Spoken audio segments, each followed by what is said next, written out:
بحيرة الأربعين ويسموها كمان بحر الطين، كان مكانها خارج سور جدة اللي هو أمام ميدان البيعة الحالي، وكانت منتزه لأهالي جدة خاصة في فترة العصرية وفي الإجازات. طيب ليش سموها بحر الطين؟ حتى اسم بحيرة الأربعين له سبب معين، وهذا السبب في التسمية أيضا له سبب وراء. يقول الأستاذ محمد يوسف طرابلسي في كتابه جدة حكاية مدينة في الطبعة الثانية في عام 2008،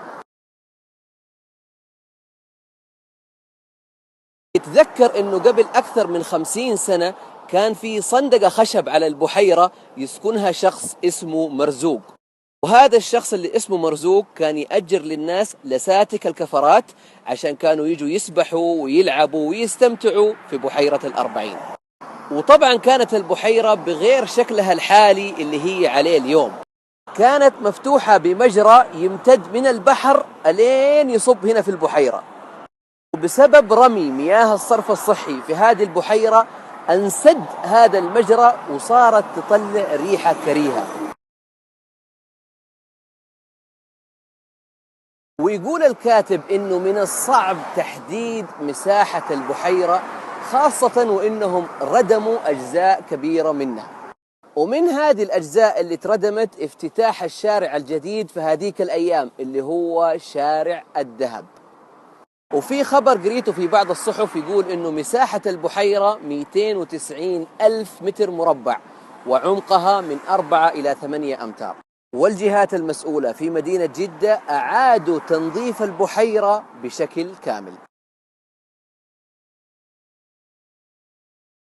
كانت المباني القديمة في مدينة جدة زي ما قلت لكم في تقرير مسجد الشافعي إنها كانت تنبني من الحجر المنقبي والخشب والطين، وكانوا يخرجوا الطين من البحر ومن هذه البحيرة عشان يمسكوه بالحجر، وبعدها يجوا معلمين البناء ويخلطوه بشيء من العسل الأسود أو الدبس عشان يصير متماسك أكثر.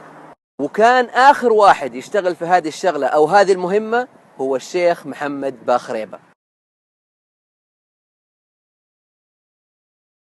السيول اللي تيجي من الأودية من شرق جدة كانت تصب في هذه البحيرة، وطبعا السيول دائما محملة بالطين والتربة، فكانت لما تصب في هذه البحيرة تكون طين ممتاز جدا لبناء مباني جدة، عشان كده يسموها بحر الطين. حتى الجهة المقابلة إلى الآن يسموها بحر الطين. طيب السؤال الأهم، ليش سموها بحيرة الأربعين؟ الخليفة الراشد سيدنا عثمان بن عفان رضي الله عنه لما نزل جدة وأقرها كميناء لمدينة مكة المكرمة، جاء واغتسل في هذه البحيرة رضي الله عنه، وهذا السبب خلى فيه اعتقاد كان موجود وانتهى عند الكثير من الناس إنه هذه البحيرة تجلب البركة بحكم إنه سيدنا عثمان بن عفان تغسل فيها.